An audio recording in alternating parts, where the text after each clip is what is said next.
Mi hijo usó los $30.000 que le di para unas vacaciones familiares en Hawái. Luego, en el aeropuerto, me miró a los ojos y me dijo que se había olvidado de comprar mi boleto. Lo dijo con la misma naturalidad con la que uno diría que se olvidó de comprar leche. Me dijo que simplemente me fuera a casa. Lo que él no entendía es que un hogar no es solo un lugar, es donde un hombre construye su vida y donde guarda el número de un muy buen abogado.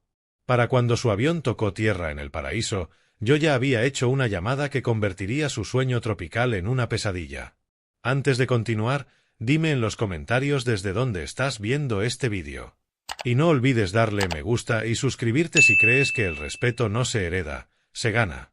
El aire en la terminal estaba cargado con el zumbido estéril del aire reciclado y el rumor constante de las maletas rodando. Era el sonido de las despedidas, de los nuevos comienzos.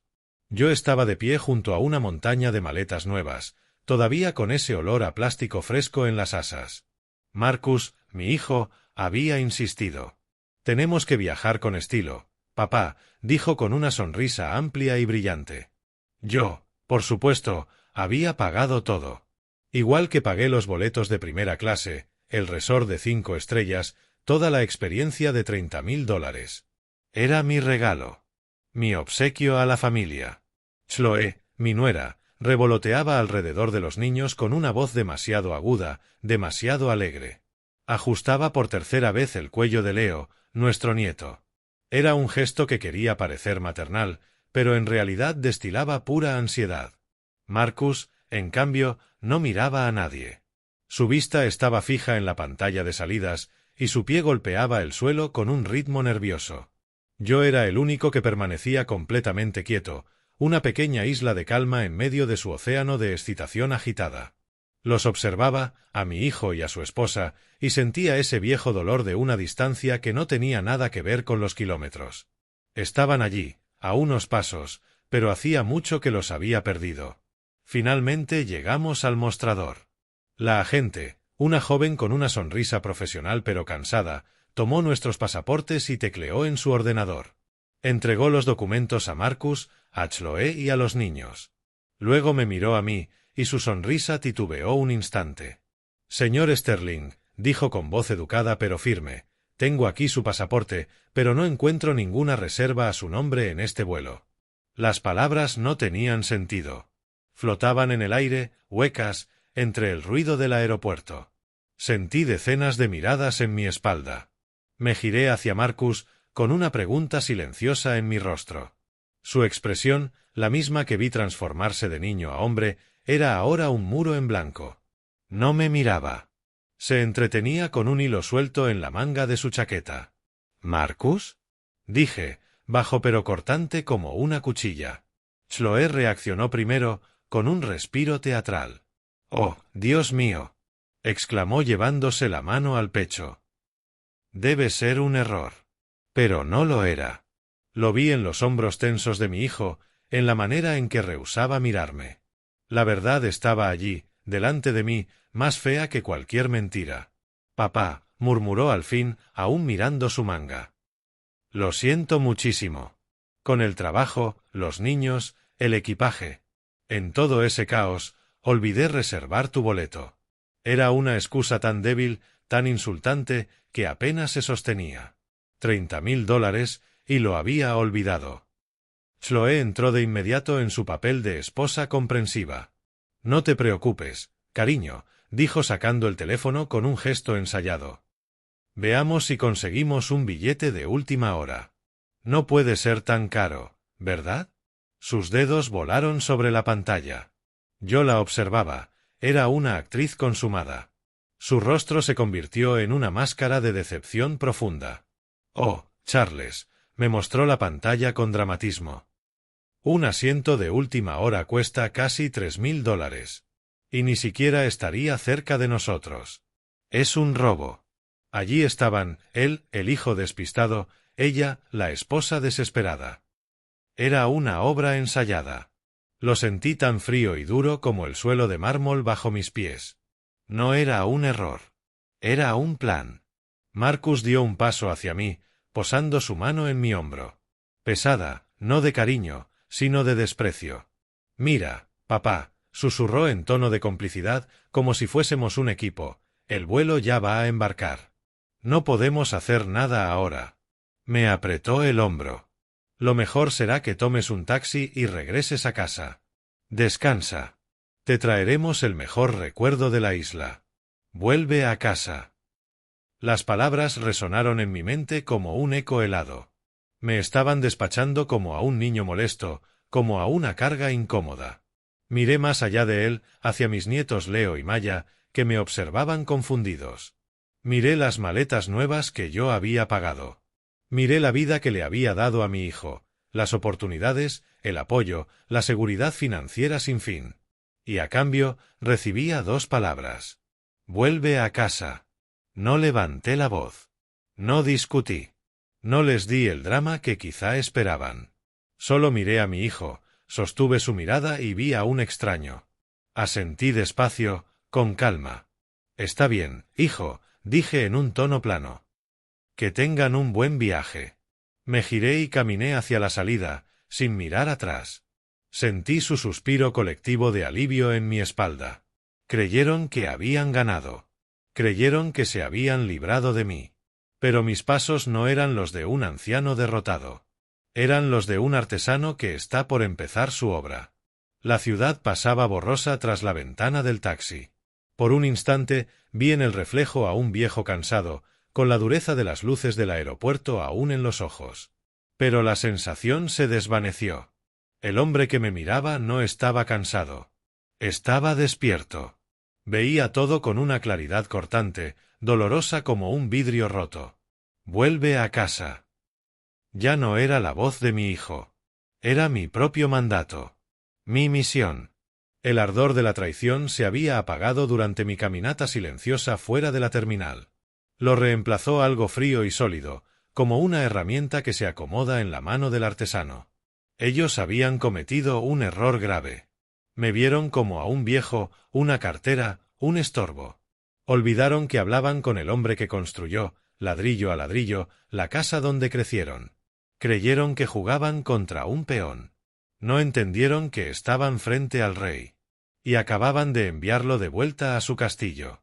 El taxi giró hacia mi calle. No sentí tristeza ni autocompasión. Sentí un enfoque sereno y ardiente. No era una víctima regresando a lamer sus heridas. Era un estratega volviendo a su cuartel general. La casa estaba en silencio, conteniendo el aliento bajo la luz de la mañana. Todo seguía igual que hacía una hora, pero el espacio se sentía distinto.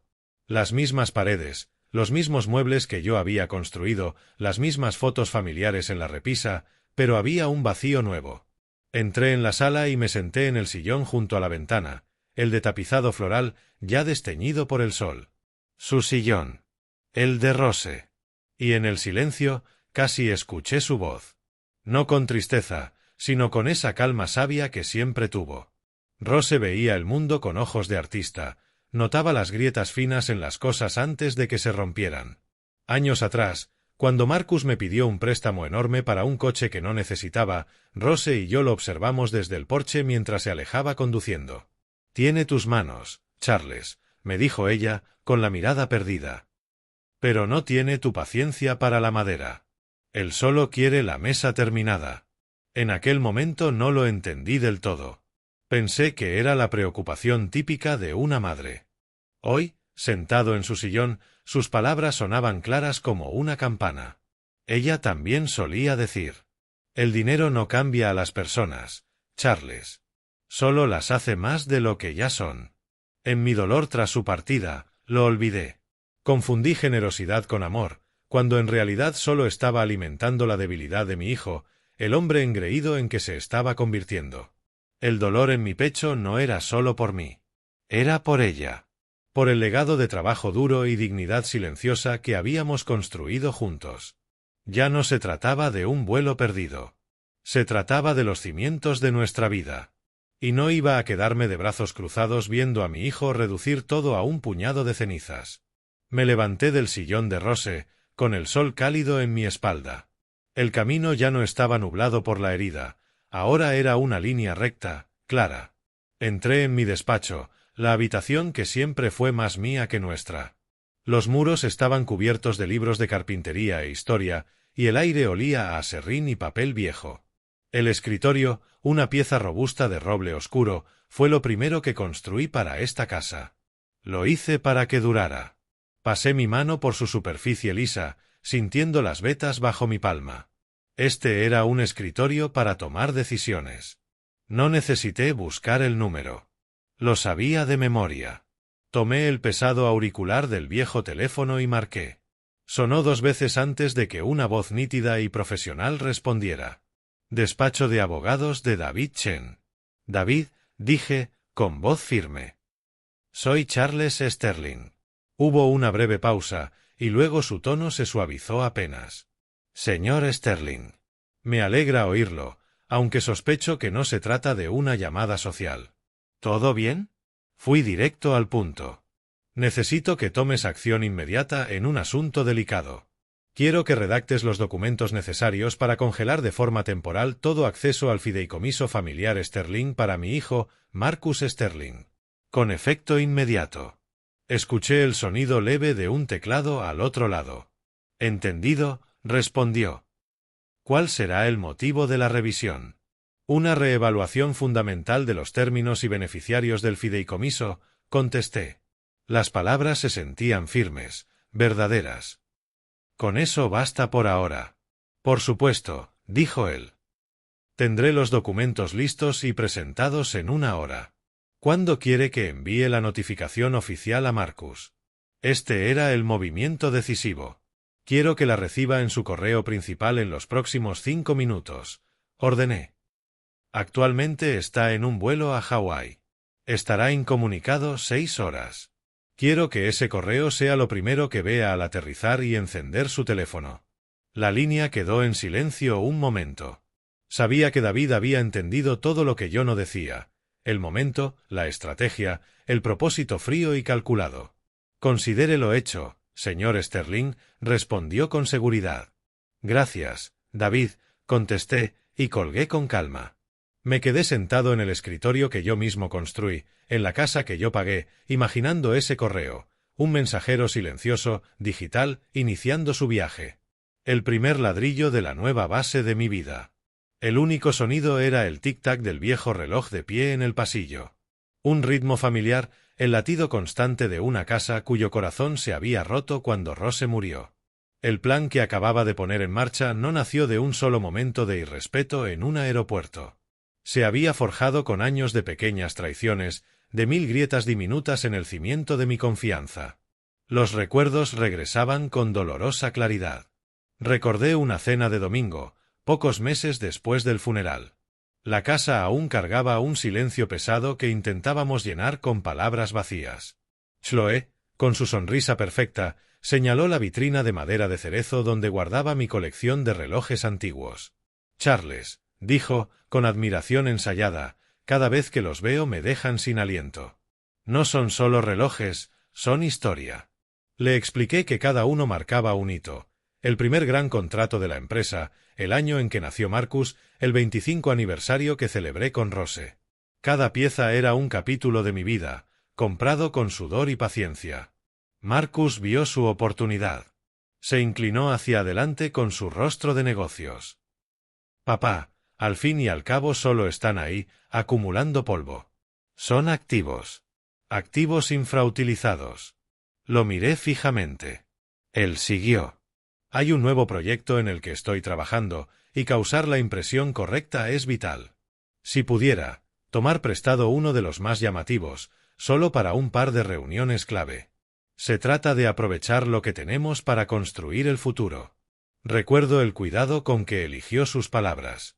Aprovechar. Activos. Futuro. Palabras frías y vacías para describir objetos que guardaban tanto de mi pasado. Hijo, le respondí con voz suave pero firme, estos no son para aprovechar. Son para recordar. Y se quedan aquí. El cambio fue inmediato.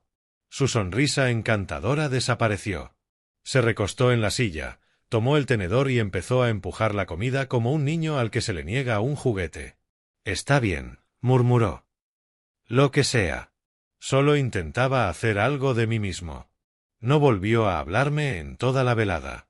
Ahí vi la codicia, apenas disimulada como ambición. Pero el duelo nubla la vista. Me dije que era solo impaciencia. Que no entendía. Ahora sé la verdad, entendía perfectamente. Simplemente no le importaba. Si lo de los relojes fue una señal, la boutique online de Chloé fue un incendio que intenté apagar con billetes de 100. Ella la llamaba su proyecto de pasión, una tienda de bufandas y joyas carísimas. Duró 6 meses. Su fracaso lo supe por una llamada frenética de Marcus. La trajo esa misma noche. Chloé era una actriz consumada. Llegó sin maquillaje, con los ojos enrojecidos, encorvada en mi sofá como un pajarillo herido. Sus lágrimas cayeron en el momento justo, mientras Marcus explicaba las deudas con proveedores y bancos. «Estoy tan avergonzada, Charles», sollozó. «Solo quería construir algo mío. Nunca quise que terminara así. He fallado a Marcus». Su actuación fue impecable. Manos temblorosas, mirada baja, una imagen de fragilidad. Hice lo que pensé que debía hacer un padre, proteger a mi hijo del estrés y de la ruina financiera. Salvaguardar la estabilidad familiar. Extendí un cheque por $50,000. El alivio en su rostro fue casi religioso. Se lanzó a mis brazos, llorando de gratitud. «Eres nuestro salvador, Charles», lloró en mi hombro. «Te devolveré hasta el último centavo, lo juro. Buscaré un segundo trabajo, haré lo que haga falta». La creí. O mejor dicho, decidí creerla. 3 días después, pasaba en coche por la zona más lujosa de la ciudad rumbo a la ferretería. Me detuve en un semáforo y vi las vitrinas impecables. Entonces la vi a ella, Chloé, saliendo de una boutique de bolsos de diseñador, de esas donde las etiquetas llevan comas en los precios. No había rastro del pajarillo roto de mi salón. Resplandecía.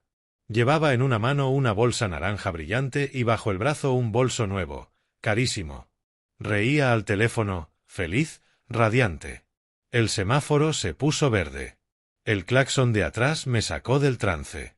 Seguí conduciendo, pero la imagen quedó grabada, la mujer que me prometió pagarme y la mujer que acababa de gastar mi dinero en un trofeo más. No la salvé de una crisis. Solo financié el siguiente capítulo de su irresponsabilidad. Los relojes fueron una prueba. La deuda de Chloé, un ensayo. Pero la verdadera meta, el gran premio, siempre fue el fideicomiso familiar Sterling. Rose y yo lo habíamos creado años atrás. No era solo una suma de acciones y bonos. Era el sudor en nuestra frente, el aserrín en la ropa, las noches interminables entre planos y cuentas, todo destilado en un legado poderoso para nuestro hijo. Un legado para después de mi partida. Un cimiento para su futuro. Pero en el último año, Marcus empezó a tratarlo como una chequera inaccesible. Las preguntas comenzaron con sutileza. Una llamada, un comentario durante la cena. «Oye, papá», decía con tono casual, hablaba con un asesor financiero y dice que siempre conviene conocer los detalles. ¿El fideicomiso es revocable o irrevocable? Una semana después, otra pregunta.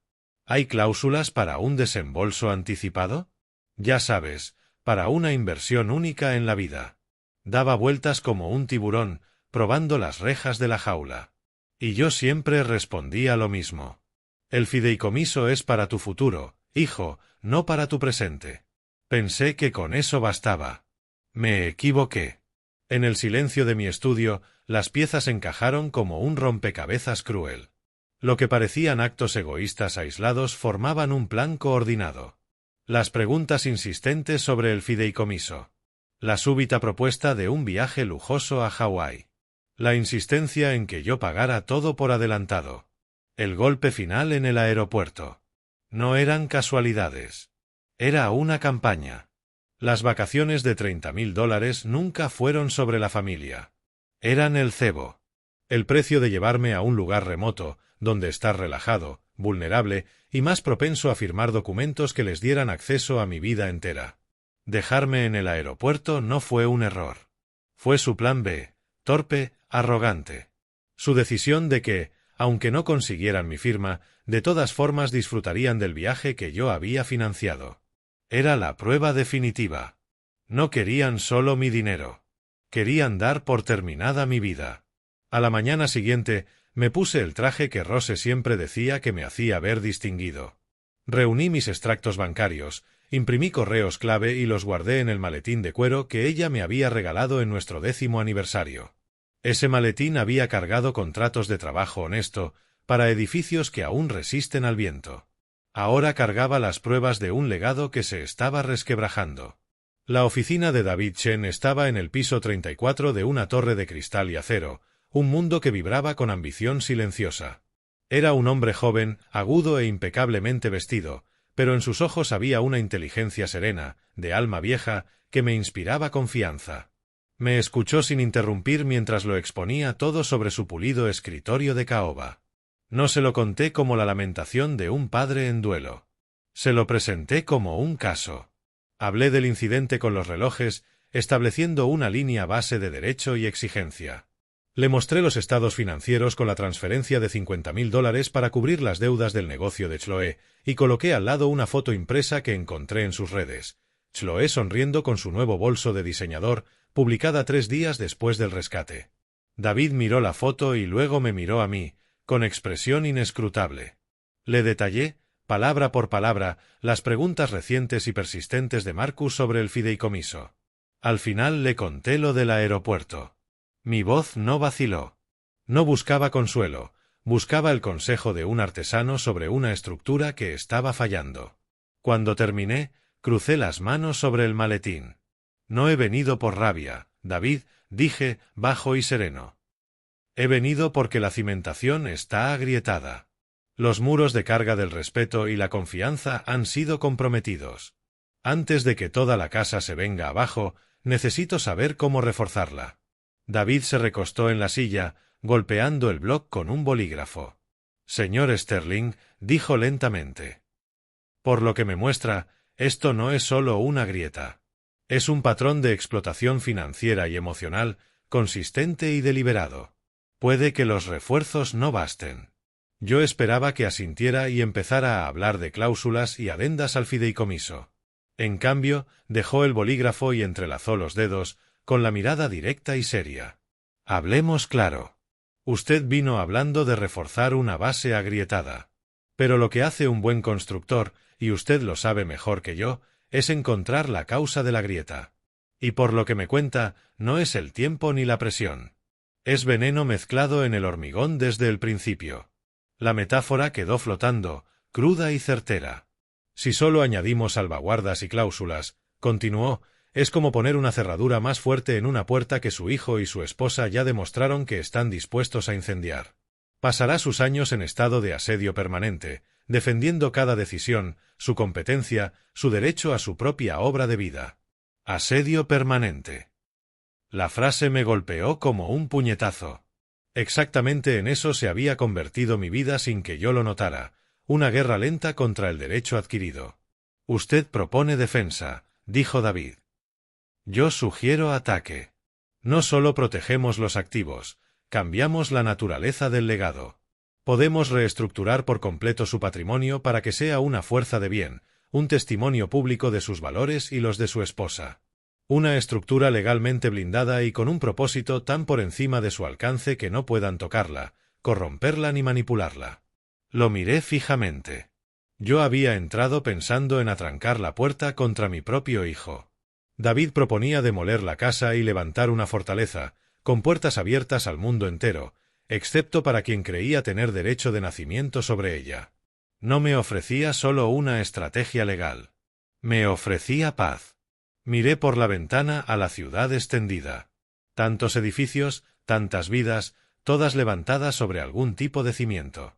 Pensé en la base débil sobre la que mi hijo quería construir la suya, derecho y codicia. Y luego pensé en otro tipo de fundación. ¿Le importa si hago una llamada? Pregunté. Él solo hizo un gesto para que siguiera. Marqué a mi sobrina, Imani, la hija de mi difunta hermana. Respondió al segundo tono, con voz brillante y llena de energía.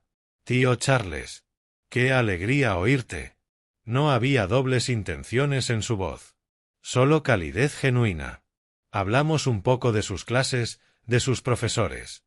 Le pregunté por el centro comunitario que estaba diseñando para su proyecto final. Su voz se encendió al describirlo: madera sostenible, luz natural, un espacio al servicio de los ancianos del barrio. Hablaba de construir algo que perdurara, algo útil. No me pedía nada. Compartía su pasión. «Tienes ese fuego dentro», le dije, con la voz espesa. «Igual que tu tía Rose. Dime, niña, ¿recuerdas que decía ella que era la parte más importante de cualquier estructura?» Casi pude oír su sonrisa. «La parte que no se ve», respondió sin dudar. «El carácter del constructor». Cerré los ojos. Ahí estaba la respuesta. «Me hace sentir orgulloso, Imani», susurré. «La hace sentir orgullosa a ella». Colgué y dejé el teléfono boca abajo sobre la mesa brillante. Una paz honda se asentó en mí. El camino ya no solo estaba claro, estaba iluminado. Miré a David Chen, y él lo supo al ver mi rostro. El tiempo de las deliberaciones había terminado. «Hagámoslo», dije. «Quiero que inicie el proceso legal para disolver por completo el fideicomiso familiar Sterling. Y en su lugar, quiero que establezca una nueva entidad. La llamaremos Fundación Rose Sterling». David tomó el bolígrafo, listo para escribir. «Su misión exclusiva», proseguí, cada palabra como un ladrillo, «será otorgar becas completas de 4 años a estudiantes afroamericanos prometedores que cursen arquitectura y diseño. Y cuando llegue el momento, quiero que la primera persona a la que se ofrezca el puesto de directora ejecutiva sea mi sobrina, Imani Sterling». 6 horas y 3.000 kilómetros al oeste, el paraíso cumplía con lo prometido. El aire que recibió a Marcus y a Chloe al salir del aeropuerto era una manta tibia y fragante, con sal y flores. El lobby del resort, aún mejor, una catedral al aire libre del lujo, techo altísimo, paredes tapizadas de verde y una brisa suave trayendo el lejano sonido de un ukulele. Les ofrecieron toallas frías y vasos de jugo de piña. «Esto es, cariño», susurró Chloe, apretando el brazo de Marcus. «Así es como se supone que debe ser la vida». Marcus, expansivo y satisfecho, contempló la escena como un rey ante su nuevo dominio. Lo había logrado. Había salido con la suya. Sacó el móvil del bolsillo, listo para subir la primera foto, la piscina infinita con un pie de fototipo, por fin, un descanso merecido. Al conectarse al wifi del resort, una cascada de notificaciones inundó la pantalla. Entre ellas, un correo con un asunto que le encogió el estómago. Provenía del despacho de David Chen. En el mostrador de mármol, la conserje, una mujer hermosa con una flor en el cabello, le sonrió deslumbrante. «Elouja y bienvenidos al paraíso, señor y señora Sterling. Solo necesitamos una tarjeta para los extras y la tasa del resort». Marcus, todavía procesando el leguleyesco del correo, entregó la tarjeta platino con un gesto seguro. Era la tarjeta ligada al fideicomiso, la de límite prácticamente ilimitado. La conserje la pasó. Frunció apenas los labios. Volvió a pasarla. «Lo siento, señor», dijo, con la sonrisa tensándose una fracción. «Parece que la tarjeta ha sido rechazada». Marcus se quedó mirando la palabra en la pantalla. «Rechazada». Un concepto ajeno, de otro idioma, reservado para otros. Le arrebató la tarjeta a la conserje, la cara ardiéndole. «Pásela de nuevo», chistó. «Su terminal debe de fallar». La conserje, con su sonrisa profesional ya soldada al rostro, la pasó otra vez. «Rechazada». Yo no estaba allí para verlo, claro. Pero sentado en la quietud de mi estudio, pude imaginar la escena como si estuviera en uno de esos sillones carísimos del lobby. Pude ver el pánico brotar en los ojos de mi hijo, su confianza romperse como vidrio barato. Pude ver a Chloe agarrarlo del brazo, las uñas perfectas clavándose en la tela, su voz de veneno susurrándole al oído. Mi teléfono, sobre el escritorio, se encendió con el primer mensaje. De Marcus, intentando proyectar control. «Papá, parece que hay un problema con la tarjeta. Seguro es una alerta de fraude. ¿Puedes llamar al banco cuando puedas?» Leí el mensaje y dejé el móvil de nuevo. Pasaron 10 minutos. Otro zumbido. «Chloe», con la cortesía ya desgastándose. «Charles, no nos dan la llave de la habitación». Los niños están cansados y de mal humor. Tienes que arreglar esto. Seguí leyendo mi libro. Empezaron las llamadas. Primero Marcus. Vi su nombre en la pantalla y dejé que sonara hasta el buzón. Un minuto después, otra vez. La ignoré. Luego Chloe, su nombre vibrando con furia sobre la madera pulida. Después Marcus otra vez. Un redoble frenético, la exigencia transformándose en miedo. Los textos se volvieron un torrente de pánico bruto y reproches. ¿Por qué no contestas? Coge el teléfono. ¿Hiciste esto a propósito? ¿Es alguna broma enferma? Y, al final, el mensaje que supe que era puro Chloe, sin filtro. ¿Cómo pudiste hacernos esto? ¿A tus propios nietos? Eres un viejo cruel y egoísta, nos has dejado tirados. Era fascinante, en realidad. Capa a capa, todo el encanto y la sofisticación que llevaban como ropa cara se despojaba con cada llamada perdida.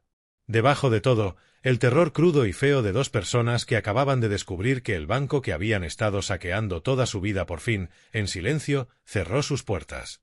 En mi casa, no había caos. Solo estaban el aroma del aceite de limón y el roce suave de un paño sobre la madera vieja. Estaba en mi taller, el lugar donde siempre logré entender el mundo construyendo cosas. En mis manos tenía una mesita de 3 patas que le hice a Rose en nuestro primer aniversario. Su superficie se había opacado con los años. Le estaba devolviendo el brillo. En el banco de trabajo, mi teléfono montaba un berrinche digital. Zumbaba con violencia, deslizándose por el roble marcado, la pantalla encendiéndose con sus nombres, uno tras otro. Marcus. Chloe. Marcus otra vez. Un pulso frenético de desesperación intentando invadir mi santuario. No lo silencié. Lo dejé sonar. Con cada pasada del paño, miraba de reojo la pantalla. El contador de llamadas perdidas subía. 10. 27. 54. Cada zumbido era una exigencia. Cada tono sin respuesta, una acusación. Pero no llamaban a su padre. Llamaban a su banquero. No se preocupaban por mi bienestar, estaban aterrados por su acceso. Y ante su derrumbe, yo sentí una calma profunda, inamovible. No los estaba castigando. Les estaba enseñando una lección en un idioma que, por fin, tal vez entendieran. Les enseñaba el significado de la palabra consecuencia. La veta roja y profunda de la madera de cerezo empezó a resplandecer bajo mi mano, su luz interior regresando. Solo estaba restaurando el orden. Nada más. Tardaron 3 días en volver de Hawái. 3 días de vuelos baratos cancelados, escalas interminables y la lenta, moliente humillación de su exilio autoimpuesto. Supe el instante en que llegaron. El portazo del coche tuvo una furia particular, y los pasos en mi porche pesaban indignación. No llamaron. Golpearon la puerta. Abrí y los miré. El paraíso no había sido amable. Parecían náufragos. El conjunto de lino crema y carísimo de Chloe estaba arrugado y manchado. Su rostro, bajo un bronceado parcheado, era una máscara de rabia exhausta. Marcus parecía un fantasma. El hombre altivo y seguro que vi en el aeropuerto se había esfumado, reemplazado por un desconocido de ojos hundidos, ojeras oscuras y mandíbula apretada de rencor. Venían listos para pelear, rebosantes de discursos que sin duda ensayaron durante el largo regreso. Se me empujaron para entrar en el recibidor, preparados para desatar su tormenta. Y entonces se detuvieron.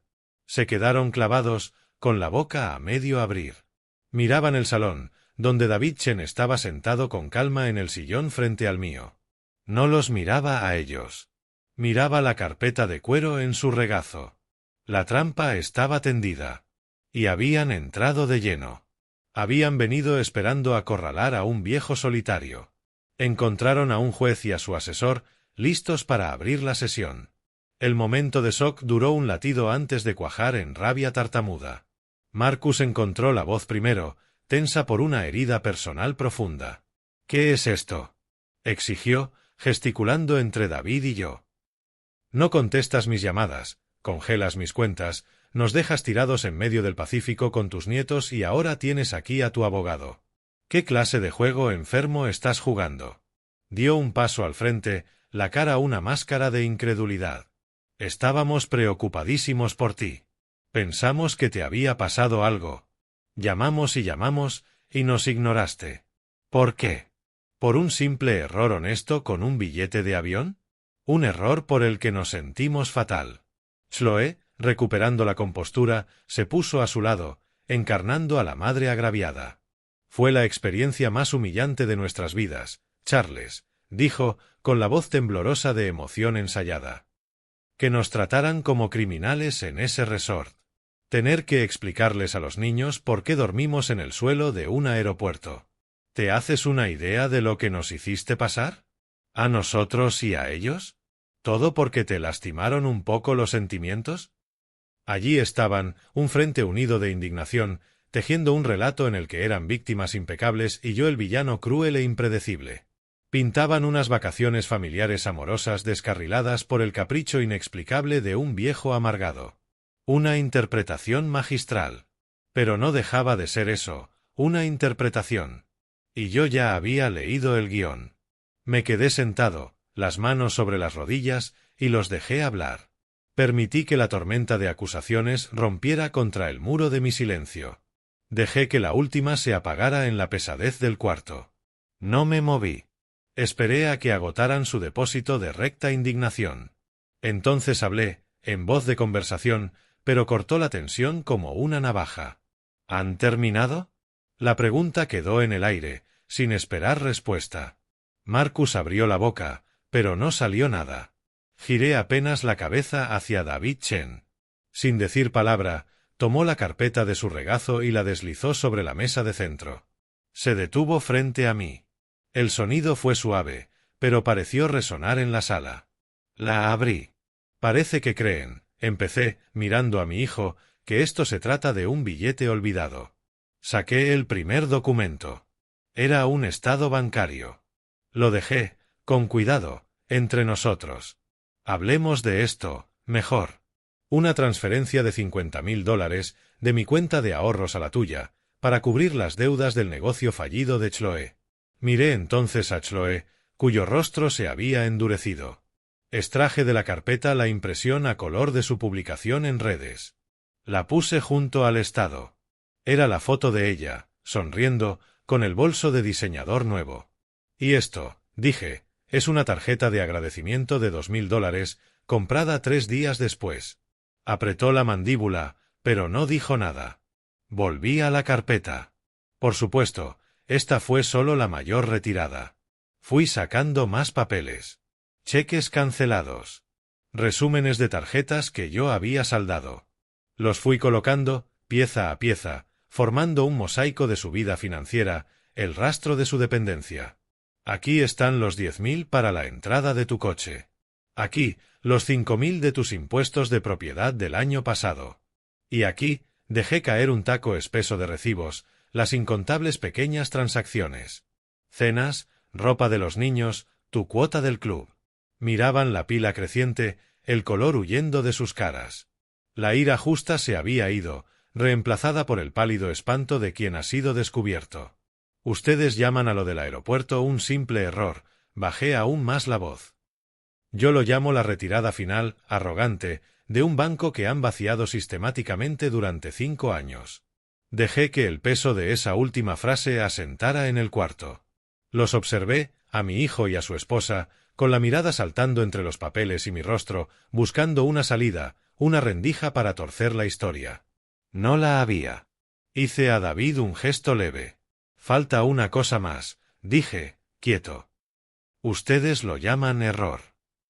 Pero los errores no se planean, ¿verdad? David sacó una sola hoja. Un correo impreso.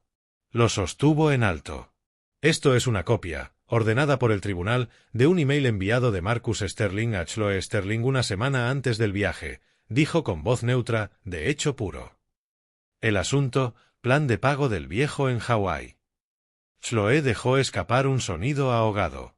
Marcus parecía haber recibido un tiro. David continuó, leyendo de la página. El cuerpo del correo dice, en parte, cuando lo tengamos en el resort, relajado y con un par de tragos, estará mucho más dispuesto a firmar los papeles de desembolso. Los 30.000 son un precio alto, pero lo del fideicomiso lo compensará con creces. Las palabras cayeron y detonaron. El color no solo se les escurrió del rostro, huyó. Las máscaras de indignación no se agrietaron, se pulverizaron, dejando a la vista la codicia cruda, temblorosa. No quedaron palabras. No quedaron mentiras. Solo la fea verdad, desnuda, sobre la mesa entre nosotros. Nadie se movió durante un largo rato. El único sonido era el tic-tac del reloj de pie, cada golpe marcando un segundo de su nueva realidad, alterada para siempre. La pila de papeles ya no era solo evidencia, era una lápida, marcando la muerte de sus ilusiones. Chloé fue la primera en moverse. Se levantó despacio, como una anciana, rígida y frágil. No me miró. No miró a su marido. Miró la puerta, como si fuera una orilla lejana que debía cruzar a nado. Marcus quedó de pie, congelado, con los ojos clavados en el email. Parecía un armazón chamuscado tras un incendio. Al fin alzó la vista y encontró la mía. No vi disculpa. No vi remordimiento. Solo la vasta ruina vacía de un hombre que apostó toda su vida a una mano perdedora. Luego se dio la vuelta y siguió a su esposa. No dije nada. No les dije que se fueran. No hacía falta. La verdad era ahora la casera de esta casa, y ya los había desalojado. Escuché sus pasos alejándose. La puerta se abrió. Y luego se cerró. No fue un portazo. Fue un clic suave y definitivo. No sentí triunfo. No hubo una oleada dulce de victoria. Solo la paz pesada y profunda de una tormenta que por fin ha pasado, dejando una claridad devastadora en su estela. El orden había sido restaurado. Pasaron unas semanas de un silencio hondo y reparador. El silencio de mi hijo ya no era un arma contra mí, sino una consecuencia que él debía vivir. Durante ese tiempo, David Chen y yo estuvimos ocupados. No estábamos demoliendo. Estábamos construyendo. Me reuní con Imani en un café pequeño y soleado del centro, de esos que huelen a café tostado y pan recién hecho. Ella estaba radiante, con la energía fácil de la juventud y el propósito. Entre ambos, sobre la mesita de madera, coloqué una carpeta nueva. Esta era de un azul profundo, esperanzador. Te pedí que vinieras, empecé, deslizándola hacia ella, porque quiero mostrarte los planos de mi próximo proyecto. La abrió. Frunció el ceño, y luego sus ojos se agrandaron al leer la primera página. Vi cómo seguía las palabras con el dedo, Fundación Rose Sterling. Se lo conté todo. Le hablé de la misión de financiar la educación de jóvenes talentosos en diseño y arquitectura. Le dije que se construía sobre la idea que tu tía Rose siempre atesoró, que lo más hermoso que uno puede construir es una puerta para que otro la cruce.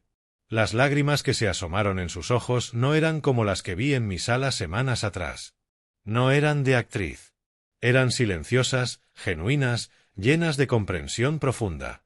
Tío Charles, susurró, con la voz gruesa, esto es todo lo que ella fue. Todo lo que ustedes construyeron. Puse mi mano sobre la suya. Una fundación necesita una custodia fuerte, Imani. Alguien con visión e integridad. Alguien que entienda que el carácter del constructor es la parte más importante de la estructura. Dejé que calaran mis palabras. Cuando te gradúes, dije, quiero que seas su primera directora. No te ofrezco un trabajo. Te confío un legado. En sus ojos no vi el brillo hambriento de una heredera. Vi la luz firme y limpia de una constructora, lista para empezar.